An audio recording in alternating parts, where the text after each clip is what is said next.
How do these man-made levels compare to, say, natural RF from lightning or space? Generally, the sources say man-made sources, especially if you live in a city or near industrial areas, tend to be much, much stronger than the natural background RF levels. Okay, so the energy is out there from lots of sources. How does it actually get into our bodies? Right.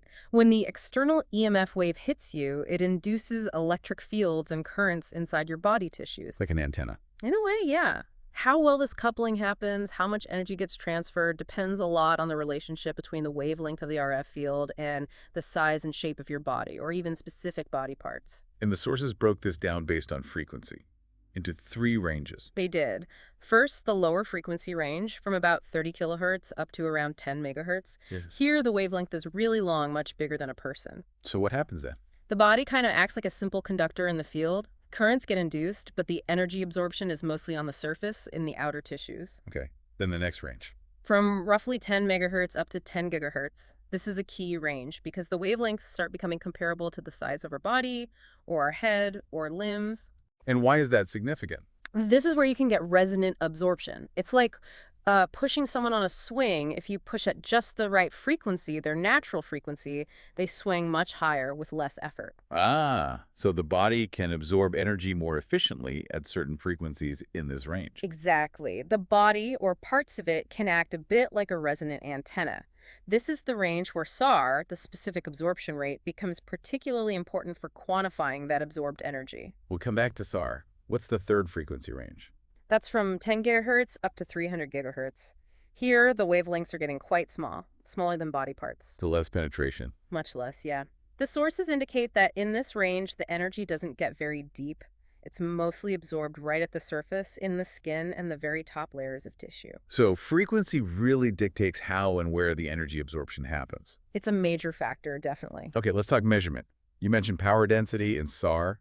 Right. Power density is usually the first thing we measure. It's about the strength of the RF field before it hits the body. How much power is flowing through a certain area. Measured in watts per square meter, right? Watts per square meter, yeah. Or sometimes milliwatts per square centimeter. And crucially, it drops off quickly with distance, the inverse square law. Double the distance, quarter the power density. And we measure that with field meters. Field survey meters, spectrum analyzers, things like that, they tell you what's arriving at a location. But SAR tells you what's being absorbed. Exactly. Specific absorption rate, SAR. That measures the rate at which RF energy is actually absorbed by the tissue per unit of mass. So it's watts per kilogram, WKG. And this is the key metric for things like cell phones. Yes.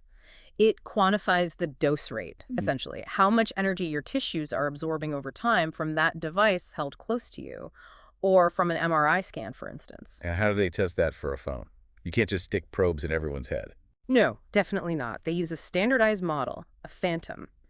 The sources mention the SAM, phantom-specific anthropomorphic mannequin. A dummy head and torso. Pretty much. It's based on dimensions from a study of large adult males filled with liquids that simulate the electrical properties of human tissues. They test the device against this phantom. And the SAR value is an average. Yeah, it's usually averaged either over the whole body simulate, or more often for phones, over a small volume, like 1 gram or 10 grams of tissue, to find the peak absorption spot. Okay, so putting it all together, frequency, power density, distance, SAR, even your own body size, it all plays a role in your actual exposure. It's a combination of all those things. Your proximity to the source is huge. That's why, as the sources point out, your exposure from holding a cell phone to your ear is generally much higher than your ambient exposure from a cell tower that might be hundreds of meters away, even if the tower's total power output is way higher. Distance makes a big difference. A very big difference. And based on all this, especially the heating effects, there are safety guidelines. Yes. International bodies like ICNIRP, the International Commission on Non-Ionizing Radiation Protection, and national ones, plus engineering bodies like IEE, they set exposure limits. And these are based on preventing harmful heating. Primarily, yes. The sources mention a key threshold identified in animal studies, a whole body average SAR of about 4 watts per kilogram. That's the level where they started seeing adverse biological effects linked to about a 1 degree Celsius rise in core body temperature. So the public exposure limits are set way below that. Much lower, yes. They build in large safety factors, often 50-fold or more for the general public, below any level known to cause harmful heating effects. Right. It's a complex picture, weaving together physics, biology. Engineering, measurement standards. It really is. And it all started with that term radio freak, someone obsessed with RF-EMF. And hopefully now you listening have a much clearer idea of what that actually involves. The whole spectrum, RF specifically, non-ionizing energy, how it interacts, how we measure it. Makes us all a bit of a radio freak, maybe? But the sources also brought up that other term. Yes, the radio freak. Not obsessed with the fields, but with the medium of radio itself. Yeah, it's a nice contrast. The person with the meter versus the person glued to the radio receiver. And those quotes about radio were quite lovely, weren't they? Yeah. Talking about its intimacy. Yeah, Ira Glass saying it's like one person talking to you. And Terry Gross finding it way more pure than television for capturing someone's essence.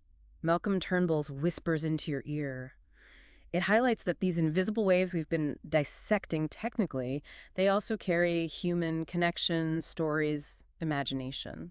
It really brings it back to basics, doesn't it? This whole world operating on energy, frequency, vibration. It does, and that Nikola Tesla quote you found in the sources feels pretty apt right now. If you want to find the secrets of the universe, think in terms of energy, frequency, and vibration. From the physics of RF waves interacting with our cells to the ideas traveling through the airwaves, it's all connected by those fundamental concepts. A lot to think about.